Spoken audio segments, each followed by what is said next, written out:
In this story, a young Nigerian man falls in love with his mother's best friend. What unfolds will shock you. Stay with us as we unravel this emotional tale. Stella and Ada had been best friends for as long as they could remember. Ada had never been married, having gone through many failed relationships. She was now single and content with her life. Stella, on the other hand, was a widow who had lost her husband to a terminal illness. She poured all her love and attention into her only son, Jide. Jide was 20 years old, a brilliant software engineer who earned a substantial income working remotely. Despite his youth, he was mature, responsible, and carried himself with confidence. Stella adored him, and he was the center of her world. One evening, Stella received a call about a business opportunity that required her to travel out of the country for a month. Before leaving, she asked Ada to check in on Jide occasionally. Ada agreed, thinking it would be a simple favor. At first, Ada's visits were casual. She would drop by to see how Jide was doing, cook for him, and keep him company. But as time passed, she began to see him in a new light. Jide was no longer the little boy she had once known. He had grown into a handsome, intelligent, and charming young man. He was polite, funny, and always made her feel special whenever they talked. One evening, Jide and Ada sat on the balcony, sipping fruit juice and laughing about something silly. "You know, Ada," Jide said, smiling, "you're one of the most amazing women I've ever met." Ada laughed. "Oh, please, Jide. Don't flatter me. I'm serious," Jide continued. "You understand me in ways most people don't. I like that about you." Ada felt a flutter in her stomach. She knew she shouldn't be feeling this way, but there was something about Jide that drew her in. He was so different from the men she had dated before, men who had broken her heart repeatedly. One afternoon, Jide took Ada shopping at an exclusive mall in Victoria Island. He picked out expensive dresses and shoes for her, insisting she deserved the best.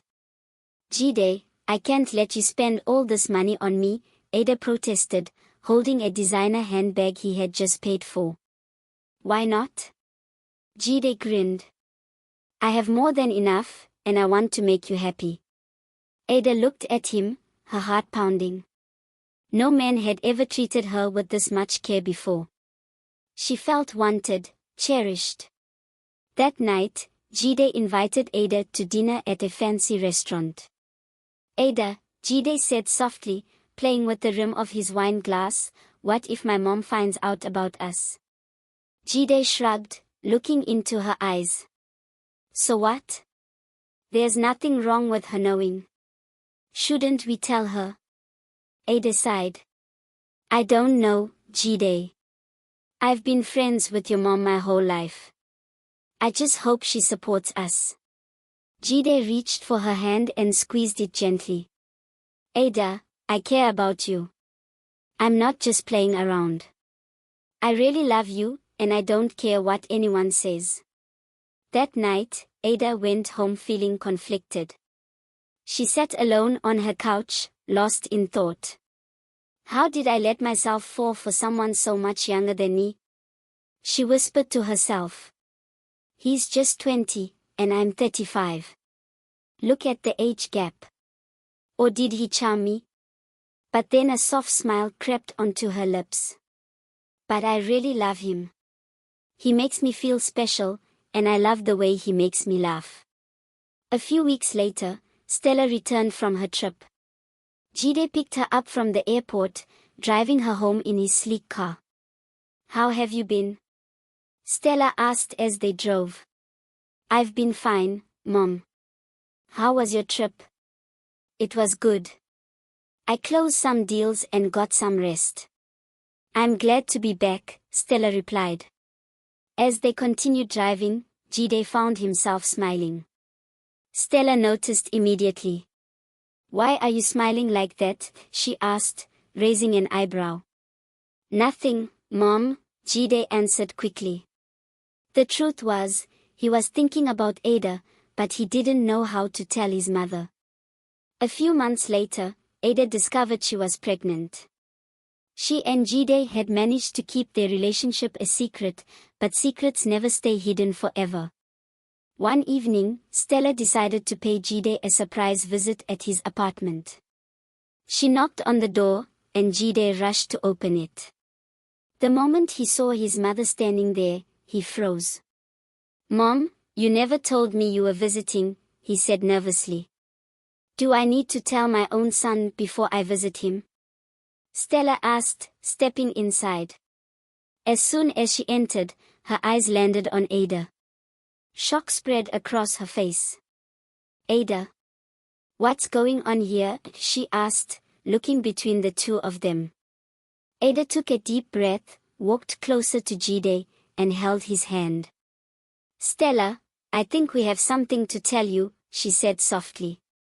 "Mom, Ada and I are in a relationship," Jide said. Stella's mouth fell open. "Tell me you're both joking," she said, shaking her head in disbelief. "We're not joking, Mom. We're dating, and soon we'll get married," Jide said firmly. Stella shook her head in disbelief. "What has come over both of you? Ada, are you seriously telling me you're in a relationship with my son?" "Stella, please, I wanted to tell you," Ada said. "When exactly were you planning to tell me?" "After it was too late." Stella snapped. "This can't work. It's completely unacceptable." Jide stepped forward. "Mom, I love her." Stella turned to him sharply. "Love? Jide, you have no idea what love is. You're just 20 years old. She's 35. What could you possibly want from someone so much older than you?" Jide stood his ground. "Mom, age doesn't matter. Ada makes me happy, and I love her." Stella let out a dry laugh. "Ada, I can't believe this. You of all people. You've had all these years to find a man, and out of everyone in the world, you chose my son." "Stella, please," Ada pleaded. "No, Ada. If you want to keep our friendship, you need to end whatever this is with my son. I won't accept this, and that's final." The next morning, Jide sat on his bed, lost in thought. Ada walked into the room, carrying a cup of tea. She placed it gently on the bedside table and sat beside him. "Jide," she said softly, touching his arm. "You've been quiet since last night. What's wrong?" "I'm planning on seeing Mom today. I need to sort things out with her," he said. Ada's face tensed. "Should I come with you?" Jide shook his head. "Don't bother yourself. She's my mom. I can handle her." Later that evening, Jide arrived at his mother's house. As soon as he stepped inside, Stella could tell he had come for a serious conversation. "I knew you'd come," she said, sitting down on the couch. "Mom, please," Jide said. "I love Ada. I know you don't approve, but I need you to understand that this is my life." Stella shook her head. "Jide, you don't understand. This isn't just about love. There are things bigger than feelings, responsibilities, family expectations, your father's legacy." Jide frowned. "What do you mean?" His mother sighed deeply. "Your father and his best friend had an agreement years ago. Their dream was to unite our families through marriage. Before your father died, he made me promise that you would marry Zainab, his friend's daughter. That was his last wish." Jide's eyes widened in disbelief. "Mom, how could you not tell me this before?" "I was going to tell you when I came back from my trip," she admitted. "But then I found out about you and Ada, and I couldn't believe it. Jide, you were meant to marry Zainab to continue what your father started." Jide clenched his fists. "Mom, this is insane. I'm not some business deal. I have the right to choose who I marry. Stella leaned forward, her expression pleading. Jide, please. Zainab is a wonderful woman. She's successful, beautiful, and she'll make you happy. I don't care about her, Jide snapped, standing up. I've already chosen the person I want to be with. I love Ada, and nothing will change that. Stella looked up at her son, desperation in her eyes. Jide, please. Do this for your father. Jide shook his head. No, Mom. I won't marry someone just because of an old agreement. My happiness matters too. Stella's voice broke. You're making a mistake, son. Jide took a deep breath, his expression firm. No, Mom. The mistake would be letting you control my life. I love Ada, and I won't give her up. Jide stormed out of his mother's house, his head filled with anger. He got into his car and sped off, not thinking clearly. As he drove onto the highway, his mind kept replaying the argument with his mother.